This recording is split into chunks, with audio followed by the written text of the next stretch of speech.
into Grimm's Gates of Horror. My name is Grimm. This is your new haven for all things horror movie related and TV show related. And let me ask you something. Have you ever wondered what would happen if someone knew all of your deepest and darkest secrets and used them against you? Every lie, every secret. That's right, I'm talking about a TV show that I discovered last year. Well, no, I didn't discover it last year. I watched a few seasons of it before, but I didn't get into it until my best friend Isa, who is also my editor by the way, she got me into the series again because of the new show that had just came out. Well, the second season of it, the Pretty Little Liars Summer School. She had me watch the first season, Original Sin, and then I got into Summer School, and made me want to go back and rewatch the original series all the way through to get ready for the third season of that show. Well, we all know what happened with that. It got canceled, and I did all this for, well, I didn't do it all for nothing, because now I'm making these videos. So in this video, I'm going to be going through seasons 1 through 3, and then in part 2 through 5, I think there's going to be 5 videos, I'm going to be going over the other seasons, with the next video being about season 4, Ravenswood, the spinoff, and then season 5. So first, let's start off with the first season. Pretty Little Liars season 1 introduces us to the mysterious and suspenseful town of Rosewood, a small town with some dark secrets.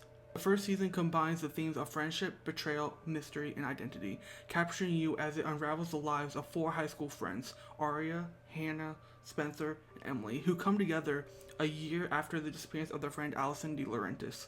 The plot thickens when they start to receive threatening texts from a figure named A, who seems to know their deepest secrets. Hanna struggles with her body image, Emily questioning her sexuality, Spencer's romantic rivalry with her sister, and Aria's family drama with her father's affair. Now, this show isn't technically horror, this is a horror channel, but it has many horror elements, so I'm reviewing it anyway, and also 2 of the spin-offs are horror-ish. So, the main theme of the show is secrecy, as each of the liars have personal secrets that A uses to exploit and terrorize them. Their friendships get strained along the way as they wrestle with whether they should reveal the secrets or keep hiding the truth. But in the end, the girls are forced to rely on each other for support, showing a loyalty that strengthens the group beyond their circumstances. This dynamic is tested but remains intact, being their core strength and advantage when facing A. Each liar goes through important self-reflection and growth when it comes to Emily struggling with her sexuality, Spencer's desire to stand out from her overachieving family, his conflict over her illegal and disturbing relationship with her teacher Ezra, which I'm not going to get into right now. But in Hannah's battle with self-esteem are examples of how identity shapes this season. A wields power over the girls with their secrets, keeping them in constant fear, showing how control can be used through information and psychological manipulation. This season explores how fear can drive people to act against their values or instincts. Now, getting into the performances, Troion Bellisario as Spencer is one of the highlights, as she brings a strong and determined energy to the role. Spencer is my favorite character in this show, and her portrayal of Spencer's drive and self-pressure to succeed just brings depth to her character and makes her internal battles with her family even more compelling. That's all I'm going to say for now. I'm going to get more crazy about how much I love Spencer later, but Lucy Howes' Aria brings a subtle performance, especially in her relationship with her high school teacher Ezra Fitz, which is glorified in such a disturbing and gross way, but is layered with youthful intensity and ethical morals, and Hale is able to capture Aria's battle between love and morality. Ashley Benson's portrayal of Hannah, especially her transformation from the insecure fat girl to a confident queen bee, is both relatable, inspiring, and heartwarming. The struggle with her self-image and her discovering her self-worth is portrayed with such subtlety and vulnerability. Then we have Shay Mitchell, who shines as Emily as she faces a journey of sexual self-acceptance, and her portrayal of Emily's acceptance of her sexuality is done with sensitivity and charm, adding the needed layer to her character, which is developed more in the later seasons. And then lastly, we have Sasha Pieterse as Alison, who brings the eerie presence to Alison even with her character's absence, with flashbacks showing how manipulative and charming she was, setting up for Allie's control over the girls even after her disappearance. And it's just crazy to me how Sasha was only 13 when she was casted in this show. That is just crazy to me. Chemistry between our main characters wasn't the best at first, I will say, but as the season progressed, their bond and on-screen chemistry grew. The girls begin investigating the death of Alison as each clue from A seems to link to Allie's past, using flashbacks to reveal how Allie had made many secrets, friends, and enemies, raising the question of what really happened to her. Season 1's direction stands out for its suspenseful atmosphere, using a blend of shadowy visuals, carefully placed camera angles, and a subtle color palette to conjure a sense of paranoia and unease. The use of close-up shots for moments of high tension just pulls you into the girls' anxiety and confusion as they try and navigate their lives under the watch of A. This season is probably the best with pacing, revealing secrets, and interesting context clues at just the right moments to keep you invested without making it all feel heavy and overwhelming. And with how every episode ends with a cliffhanger, it keeps things intense and makes you want to keep watching even if there will be consequences if you find yourself awake at 3 a.m. and you have to be awake at 7 a.m. the next morning. I did that a number of times watching this show. The ending sequence of Spencer confronting Ian was just so intense to watch and just made you even more invested to keep watching, which I felt guilty of. The show also masters at incorporating cell phones, texts, and emails as a main tool for psychological manipulation, giving us a modern take on the dangers of social media and technical communication. The use of text messages gives this layer of suspense and hints at how deeply A has infiltrated these girls' lives and how they might be closer than they think. Overall, Pretty Little Liars Season 1 successfully combines relatable teenage experiences with a chilling mystery. It sets the foundation for the long-running series with its compelling themes, solid performances, and atmospheric direction that captures the eeriness and tension of a town cloaked in secret. And I give Pretty Little Liars Season 1 an A-. So moving on to the second season, Pretty Little Liars Season 2 builds on the suspenseful foundation from the first season by exploring deeper emotional and psychological themes while escalating its intense and partially frightening atmosphere. This season was crucial for setting the show's signature mix of mystery, drama, and suspense, elevating the stakes for our liars and the people around them. Trust is constantly shifting as the liars navigate their relationships with family, friends, and love interests, and the line between friend and foe becomes a blur. Season 2 picks up after Ian's death, and the girls are more determined to find out who A is, believing Ian was involved in Allie's murder. They realize that Allie might have been dealing with her own assailant and discover a secret group called Nat Club involving Jason, Ian, and Garrett, who filmed the girls in their bedrooms. On top of this, the constant presence of A manipulates this trust dynamic, exposing secrets and creating suspicion, making A feel threatening and feeding the inescapable paranoia. A continues to force each character to confront parts of themselves they'd rather hide, using their vulnerabilities against them, like Aria's relationship with her teacher, Emily lying about a college opportunity to stay in Rosewood, Spencer's family secrets like how her father had an affair with Alison's mom, making Jason her half-brother, and Hannah struggling with her trust in Caleb. Lucas confessing feelings for her, and her mother stealing money to help their financial struggles and shaping their arcs from their secrets that they keep not only from others but also themselves.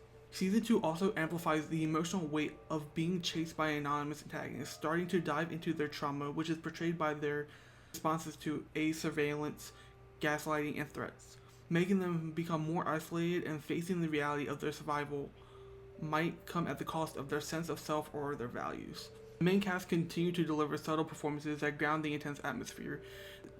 They each bring depth that makes the heightened drama feel real.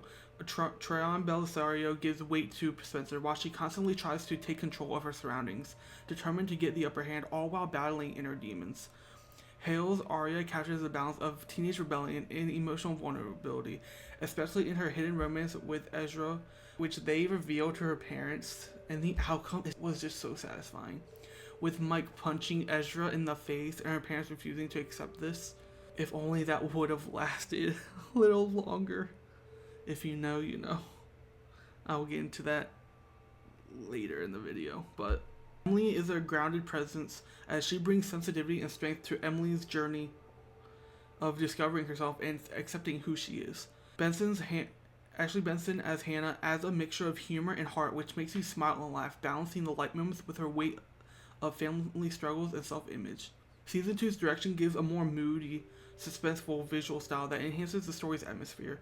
The cinematography and set design create a sense of claustrophobia and tension, using shadows, tight angles, and eerie lighting to show the presence of A. The pacing is more careful and slow, which made the season feel not as solid as the first, as they filled the season with red herrings and cliffhangers, continuing to raise questions about characters' motivations and A's identity, which is where we get the reveal of Mona as A, who is just incredible, by the way, as she transforms from a nerdy weirdo to a popular and charming fashionista to the smart and compulsive manipulator and sociopath, which truly shows off Janelle Parrish's versatility as an actress. Season 2 just intensifies the A storyline with its reveal and having unexpected alliances that make us question whether there's one or multiple assailants, playing with our expectations and making the threat feel more close and on display than we would think. And I feel like this reveal was perfect, as it wasn't dragged out too far at all, driving the plot to a pause while also teasing what's to come in season 3. Overall, Pretty Little Liars season 2 dives deep into the themes of trust, trauma, identity, and survival, while maintaining a suspenseful tone. The main cast delivers with their compelling performances that ground the show's exaggerated drama, while the direction amplifies the psychological thriller elements, making the season a vital part of the character's development and the overarching mystery and plot. And I give Pretty Little Liars season 2 a B+. Now moving on to season 3, which I call Pretty Little Liars Time to Bring Your A Game. I also call season 2 Pretty Little Liars Unmasked, because one thing I will say is whenever I watch a show, I like to make like little subtitles and like think of what they would be called. Because season 1, 2, 3, that can get boring, so I like to think of it. And for season 3, we have Time to Bring Your A Game, which I believe is the slogan for the third season. But anyway, Pretty Little Liars season 3 picks up 5 months after the events of the second season finale, with the reveal of Mona being A. The core group of friends Aria, Hanna, Spencer, and Emily are still coping from the loss of Maya. This season dives deeper into the mystery surrounding the mysterious A and what transpired the night Alison disappeared, but also now trying to solve who killed Maya, with Garrett Reynolds being the initial suspect. As the girls unravel more clues, they encounter new obstacles and deceit. The introduction of the character Cece Drake adds another layer of intrigue, connecting some dots to Alison's past. The season also concludes the first half with the revelation of Toby as part of the A-Team, which sends Spencer spiraling, and we see the fallout of that while a mysterious redcoat stalks the girls. The theme of trust is heavily explored, especially with Toby's involvement in the A-Team, which I personally felt hurt and betrayed as well, since I personally loved Toby as a character. He was my favorite character back in 2017 when I first watched seasons 1 and 2. No, I watched like some episodes of season 2. I didn't watch the whole season. But yeah, I felt personally backstabbed when I saw he became A, or was part of the A-Team. Both friends and lovers become suspects, causing tension and heartbreak, like the reveal of Nate, who he says is Maya's cousin, but actually is like an old stalking crazy lover of Maya's, and he was Maya's killer. Every character harbors secrets, and the unraveling of these secrets drive the plot forward, and this season delves into how lies and hidden truths can impact relationships and lives, which we see when Hanna keeps going to visit Mona to find out if she actually killed Alison, even when Caleb tells her not to, leading to Caleb to threaten Mona to leave Hanna alone.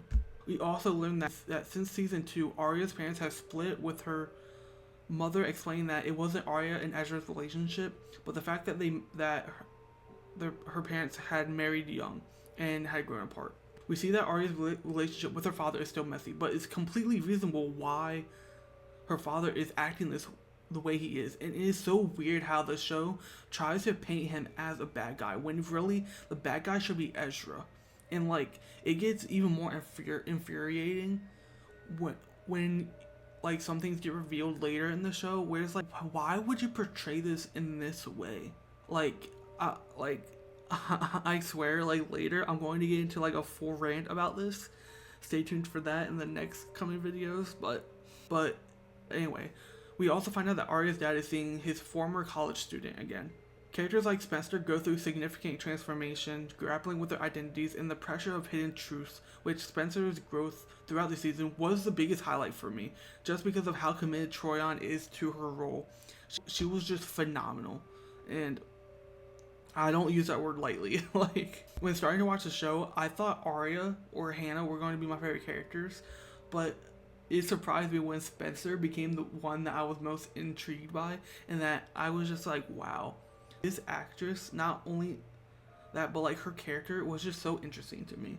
A also continues to manipulate and control the lives of the liars, highlighting themes of power and the lengths people will go to in order to maintain their control. Like I just said, Troion Belisario as Spencer delivers a powerful performance, especially as her character experiences a mental breakdown and grapples with Toby's betrayal. Her portrayal of Spencer's emotional journey is both captivating and intense. Ashley Benson adds more depth to Hanna, showing her vulnerability and strength. Her dynamic with her mother and her evolving relationship with Caleb are standout points. Lucy Hale continues to bring subtlety to Aria's character, balancing her romantic entangle with her creative desire to stop A. Shay Mitchell's portrayal of Emily is heartfelt, especially in her grief over Maya's death and her evolving relationship with Paige. The direction of season 3 feels a lot more filler than the first 2 seasons, with many of the subplots not being all that interesting to me personally, but the show does shine in moments of suspense and tension. But I feel like this season did lag execution compared to seasons 1 and 2. The show's visual style, with its use of shadows, tight framing, and dramatic lighting, enhances the sense of mystery and danger that is in the narrative. The director's ability to balance multiple storylines felt more loose and unbalanced, but the use of cliffhangers and plot twists are what continue to keep me engaged and eagerly waiting to watch the next episode. Overall, Season 3 of Pretty Little Liars is an underwhelming follow-up with great executed twists and turns, building upon the show's established mysteries, but just couldn't maintain my interest for many subplots. Nonetheless, Pretty Little Liars Season 3 might be a bit messy, but Troion's performance and Spencer's storyline, along with the 2 overarching plots with great suspense and twists, were enough to keep me watching to see what happens next. And I give Pretty Little Liars Season 3 a B-. And that's all I have for this video. I hope you did enjoy. Stick around for the next videos, as next one will be Seasons 4, Ravenswood, 5, and then third part will be final season, The Perfectionist, and then the new reboot, the new canceled reboot, unfortunately. But I hope you did enjoy. If you did, please drop a like. Let me know what you thought about these first 3 seasons down below. Did you like them? Did you not like them? I would really like to hear your thoughts. And don't forget to hit the subscribe button and turn post notifications on to get notified when I do post next. And join the Grimpire so to help support the channel and keep up with when I do post next. All my socials will be down in the description below. I'll have my Blue Sky down there, which I'm most active on, that, and on my Instagram. Those will be down below. And I just got TikTok back again, so I'll be posting on my TikTok more. I'm going to have short form content. I'm going to try to review these first 3 seasons in 60 seconds, and I'm going to do that with the other videos as well. So stick around for that. So yeah, stick around for that. Go follow me on TikTok, Instagram, Blue Sky. And I will also have links down below in the description so you can check out this show for yourself. I will say it is on Max, but if you'd like to help support the channel, I'll have my own links down below where you can watch it but also help support.